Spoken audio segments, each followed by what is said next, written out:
This is the W65, a 65% keyboard I just designed and that you can get the source files for 3D printing, for free as always. It's amazing to use this board after my previous keyboard. It's amazing to use this keyboard after my previous main keyboard, the W60, but not everything went according to plan. Let me explain. I started this build with the intention to just build another keyboard as simple as the W60. So I just wanted a 65% keyboard so I could have a few more macro keys for streaming and also some volume controls and stuff like that. But while designing the case, I got a bit too inspired and added a lot of things that I have not tried in any build before. Normally having one or two fancy features you need to learn about in a project makes the project more exciting. Thanks, cat. But this time I already started off adding way too many things.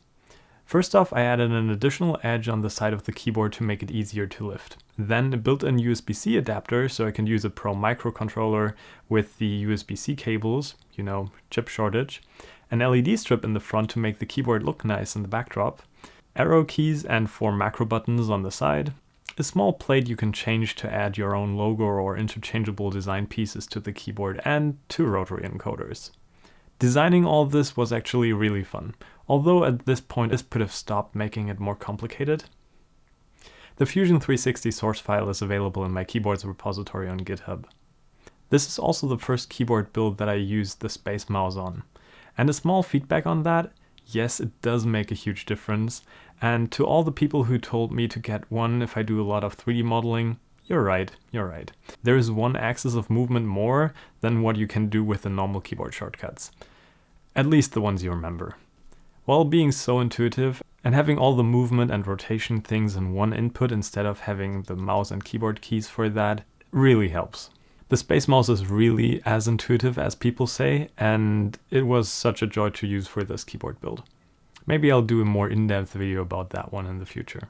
The keyboard consists of 3 parts that get glued together. First, the top portion of the plate that holds the switches in the hand-wired build, then the bottom side that has the angle and the back piece that defines the mount for the microcontroller. And if you wouldn't want to use the USB-C adapter, you could change just the back piece.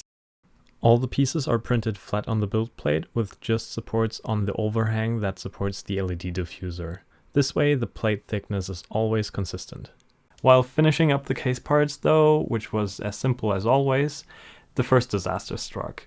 The spray paint I used before wasn't available anymore and I needed to use a new one, which definitely did not leave the same surface finish as I was used to. Also, I don't have a dedicated spray area, which means I'm doing this on my balcony, and it's really windy here currently, so maybe it was like just a combination of all those factors, but I did build a small makeshift spray paint booth so I was able to get at least the clear coat decently smooth. A weird trick I could use after the clear coat dried for about a day was that I could use a microfiber cloth to polish the surface to an acceptable level at least. Not the best thing in the world, but at least it's usable. Maybe I need to look into airbrush instead of spray cans for my use case. With the case done, I started the wiring. But because I was getting more into custom firmware with VIAL and VIA support, and wanted to write something more complex with more features, I also got the Teensy LC as the microcontroller. It is an ARM-based microcontroller which has way more flash storage than the Pro Micro that I used before in the previous builds. Also, it does have enough pins for the rotary encoders and the bigger keyboard layout, which was my main concern in this case. Also, there weren't that many options to choose from that were also in stock at least. Because of that, I would need to check how to compile QMK with GBOS support for the ARM chip, and the documentation for this was really not impressive. This alone had me busy for an entire week until I figured out where to get the config files from. There is an example one-key keyboard using the Teensy LC, and that the firmware for ARM controllers is located in a hidden .build folder in QMK. Why? The Teensy LC only has 124 bytes of EEPROM, and the Teensy 2++ I used before in the 100% keyboard build has 4096. Well, this is not enough for even one layer of dynamic key maps in VIA and VIAL. So this board runs just with QMK. This was not the drawback that I was expecting, but it's fine for this build as I use it with no fancy layer options like on my W-Dactyl. And I will handle the macro keys in software on the PC to remap them to in-app functions like scene switching in OBS or mic mute functions. Here it's good to remember what this build is actually for. This will not be my main keyboard I use for typing my scripts or coding. That's what my W-Dactyl is for. With the ergonomic curvature and macro keys on the track pointer, I'm definitely not switching to anything else. Also, I love how Colmac DH is feeling on that board. But for some apps or games, it's nice to switch to the standard QWERTY keyboard, especially for apps where you use the mouse and still need a lot of shortcuts. Mostly for me, that's DaVinci Resolve, Photoshop, and Blender. I'm basically looking for a supplementary keyboard that I can place under my monitor stand, but that's always available when I need it.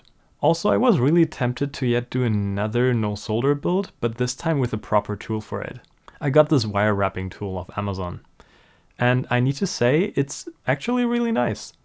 A small recap. Last time I did bend the wires for the W60 together to form the connections with solid core wire.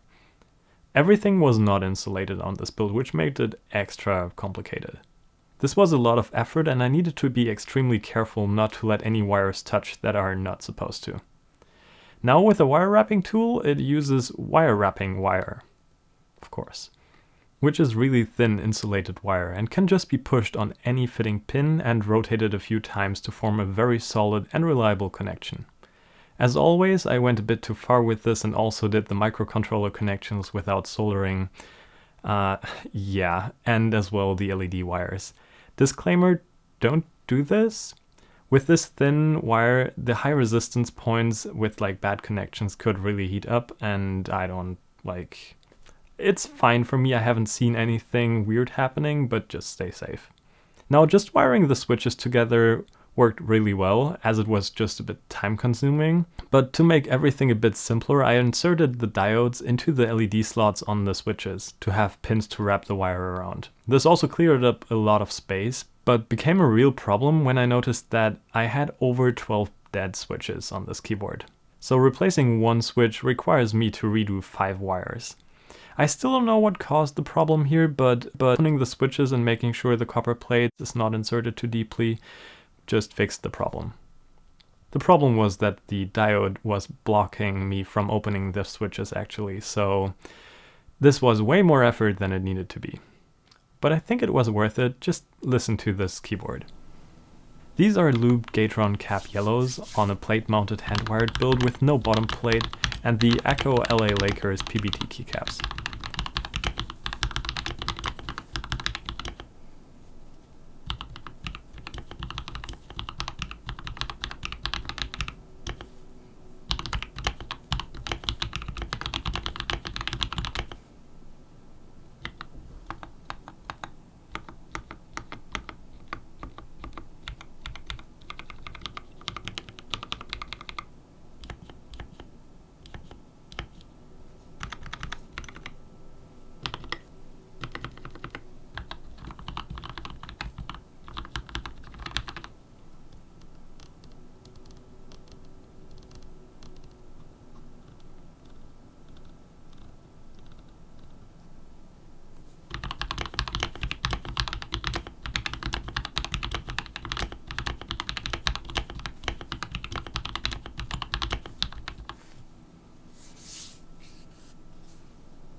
The switches feel so much better than the unlooped Gatron Reds from the W60, but one thing that might be a bit controversial is that I only added the stabilizer for the spacebar. Coming from the Dactyl boards and the Ergo keyboard world, I'm really used to not having stabilizers on any 2 U keys. I really like how the LEDs actually work really well on this design. Even in the background you can still see them really glowing over and are fully saturated. Those are actually WS2812B LEDs, so they are programmatically controllable. Though, because I'm not using Vile, I would need to write something custom for myself, so I haven't finished that up for yet. That's still a future thing I want to do. I really need to figure out what my specific workflow needs to be without reflashing the keyboard all the time. In case you haven't seen it, take a look at the W60 keyboard I built recently or the Dactyl menu form kind of build. with the W dactyl. Links to that are here. And thanks a lot for watching. Currently this all took me way longer than I expected, but I hope to be back more frequently in the future. See you then, and have a good day.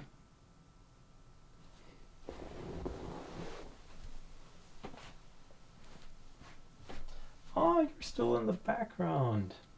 Amazing.